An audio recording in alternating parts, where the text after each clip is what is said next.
తపస్కాలంలో 25వ రోజు. ఈరోజు దేవుడి ధ్యానాంశం ఏంటో చూద్దాం. మొదటి వాక్యము మార్కు 11:25.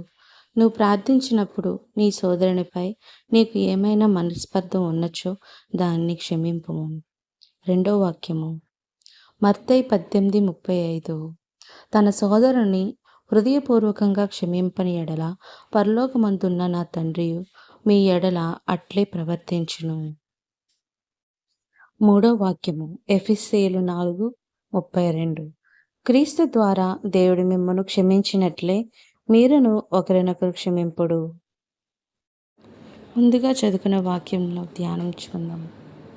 మనము తప్పు చేశామని ఎవరిని బాధ పెట్టామో వారిని క్షమాపణ అడగమని మన మనస్సాక్షిని గద్దిస్తుంది. మనలను మనం తగ్గించుకొని క్షమాపణ కోరాలంటే చాలా కష్టం. మనలోని అహం అడ్డు వస్తూ ఉంటుంది. వినయము, దీనత్వము, సోదర ప్రేమ అనే సుగుణాలు ఎవరిలో ఉంటాయో వారు త్వరగా తగ్గింపు మనసుతో క్షమించమని కోరుతారు. ఇటువంటి వారు దేవుని దృష్టిలో హెచ్చింపబడతారు. అదేవిధంగా ఎన్ని మార్లు క్షమిస్తాను అని కొందరు బాధపడుతుంటారు. 7 మార్లు క్షమించమని బోధిస్తున్నారు.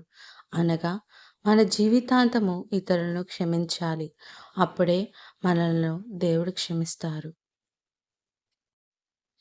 ఇదే విధంగా ప్రతిసారి కూడా సోదర భావంతో మనం దేవుని యొక్క ప్రేమతో మనం కలిసి అందరికీ జీవించుటకు గాను దేవుడు మనకు అనుగ్రహం దయచేయమని కోరుదాము. అంతేకాకుండా ఎటువంటి తప్పు చేసినా తిరిగి వెంటనే క్షమాపణ అడిగే గుణాన్ని, అలాంటి సుగుణాలను మనం అలవర్చుకున్నట్టుకు గాను దేవుడు మనకి శక్తిని దయచేయమని ఆ దేవాది దేవుణ్ణి ప్రార్థిస్తున్నాం. ఈ యొక్క 40 దినాలు కూడా మనలో మనం ఒకరినొకరు క్షమించుకుంటూ మనలో తప్పులు సరిదిద్దుకుంటూ ఆ దేవుని రూపంగా జీవించుటకు ఆయన కృప మనకు దయచేయాలని ఆ దేవాది దేవుడిని ఆయన కృపావరాలు మనకు దయచేయమని దేవుణ్ణి మనం ప్రార్థిస్తాం.